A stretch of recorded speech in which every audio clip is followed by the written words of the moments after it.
Well, let's change pace now because the Duke and Duchess of Clout are back. Yes, this time Harry and Meghan have launched their own documentary called Cookie Queens. I mean, you can't make this stuff up, seriously. This one is about Girl Scouts, a topic close to Meghan's heart, apparently, as she used to be one, which makes it even more peculiar that when Meghan was asked at the Sundance Film Festival whether she would want her daughter Lilibet to become a Girl Scout, this was her response.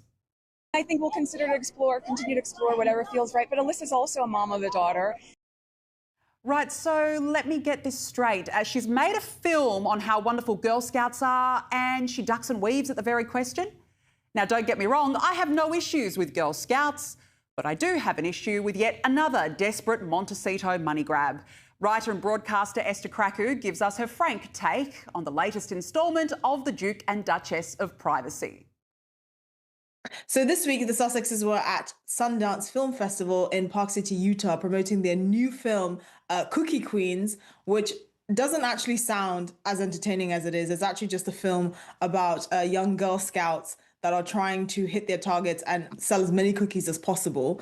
And the reason why Meghan Markle and Archewell Film Productions decided to produce this is because Meghan Markle herself was a Girl Scout, and she said that it made her feel very nostalgic, and she loved, the perseverance and the values that it taught her, including, being able to feel comfortable with her in her own body as a girl, which is apparently difficult to do these days. Now, the film is 91 minutes, which doesn't sound like, sounds like the standard length of a film. But when you actually factor in the fact that the entirety of the film just literally focuses on a bunch of girls running around trying to sell cookies, and then Meghan Markle gushing that her favorite flavor is Thin Mints, which makes sense for someone who blew up the royal family, then you realize that you'd probably rather prefer to French kiss a terrier than sit through a 91-minute film about Cookie Queens.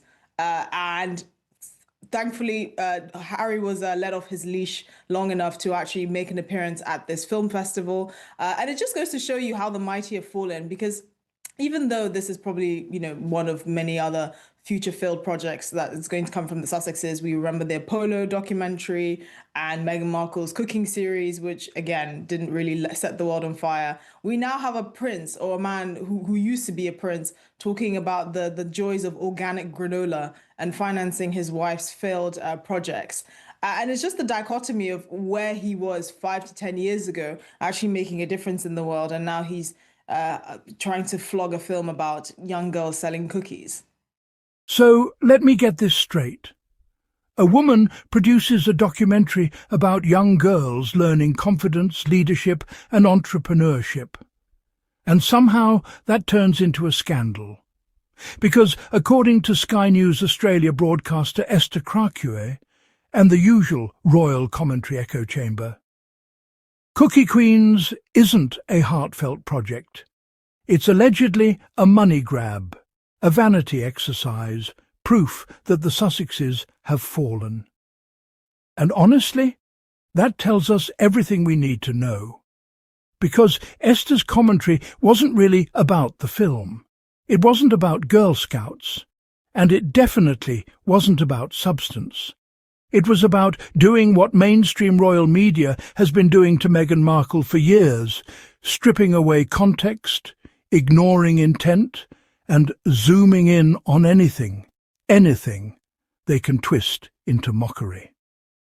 Let's be clear, if this documentary had been produced by literally anyone else, the headlines would read, heartwarming, uplifting, a celebration of girlhood. But because Meghan's name is attached, suddenly it's desperate, suddenly it's laughable, suddenly it's proof of decline. That's not criticism, that's bias. And it's the same bias that's followed Meghan and Harry since the moment they stepped outside the palace gates. Here's the pattern, and once you see it, you can't unsee it. When Meghan speaks, she's calculating. When she stays quiet, she's cold. When she launches a brand, it's a grift. When she supports a cause, it's performative. There is no winning with an industry that profits off her being the villain. Mainstream British tabloids don't actually care what Meghan does. They care that she exists outside their control. That's why Cookie Queens was never going to be reviewed fairly. That's why her as-ever lifestyle brand is framed as suspicious instead of successful. That's why even her body language, her clothes, her silence get psychoanalyzed like state secrets. And let's not forget, Prince Harry is actively suing the Daily Mail and other tabloids for unlawful information gathering. So ask yourself, why would the same media outlets suddenly report on them honestly? They won't, because accountability threatens their entire business model. Now let's talk about the coverage difference, because this is where the manipulation becomes obvious. Page 6 framed Sundance as a redemption tour, as if Harry and Meghan were crawling back to Hollywood, begging to be liked again. That language is intentional. It plants the idea that they failed, that they're desperate, that this is some last-ditch effort. But then you read People magazine, and suddenly the story changes. People reports packed screenings. They quote Meghan describing the film as both cute and meaningful. They focus on the girls, the director, the message. Same event, same documentary, completely different framing, and that's the point. One outlet sells scandal. The other reports reality. Let's get something straight, because the mockery around this film is honestly embarrassing. Cookie Queens is not about cookies. It's about young girls navigating pressure, confidence, teamwork, rejection and ambition. Things grown adults still struggle with. It's about sales skills, leadership, self-belief. And Meghan, being a former Girl Scout, is not some gotcha moment. It's literally why the story resonated with her. But critics don't want to talk about that, because acknowledging the value of the film would mean admitting that Meghan actually, gasp, chose a project with purpose. Now, let's talk about what really set people off, because while the media was busy rolling its eyes, Meghan quietly did what she always does. She launched. The As Ever Valentine's teaser was not loud, not defensive, not over-explained. It was soft, romantic, intentional.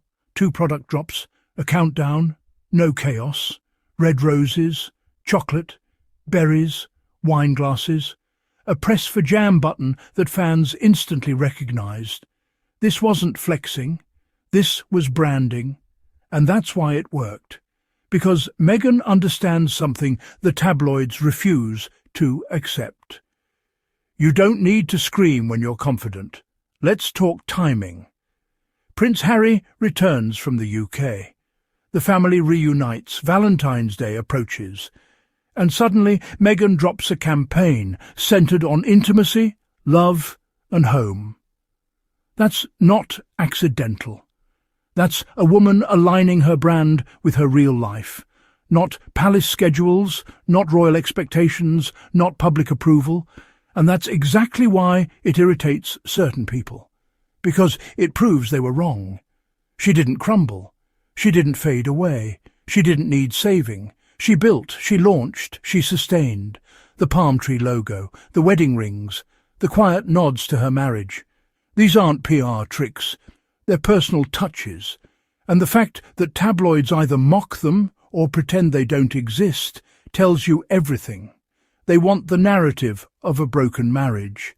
They need the story of regret, but reality keeps getting in the way. Here's the uncomfortable truth. The Meghan hate was never about behaviour. It was about disruption. She disrupted tradition, she disrupted hierarchy, she disrupted who gets to be loved, protected and believed. And despite all of it, the headlines, the lawsuits, the mockery, she's still standing, still launching, still choosing joy, still unbothered. That's not failure, that's freedom. Meghan Markle doesn't need approval from tabloids that profit off tearing women down. She's building something sustainable, something intentional, something human. And whether they like it or not, the public is watching, and more people are seeing through the noise. So no, this isn't about jam, or cookies, or Valentine's Day. It's about a woman who refused to disappear. And that's why they can't stop talking about her.